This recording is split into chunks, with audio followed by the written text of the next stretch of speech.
berries. Lots of blueberries in my cup. Frozen blueberries. This ashwagandha liquid. Got this little packet from Wegmans, but they have it on Amazon and stuff too. It's blueberry flavored. So we've got blueberries, blueberry ashwagandha stuff. Then I've got cranberry peach kombucha.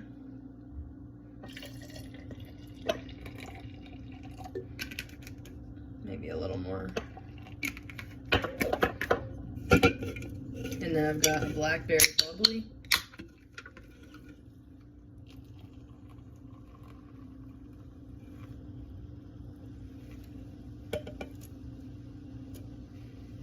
This is for me, so it doesn't matter if I'm gross with it. Which I am, obviously. That's just blueberry juice.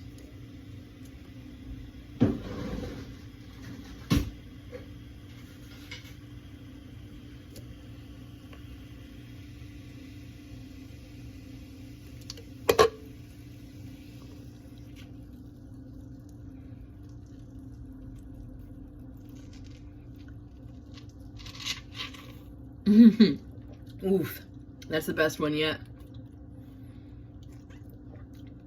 Very good.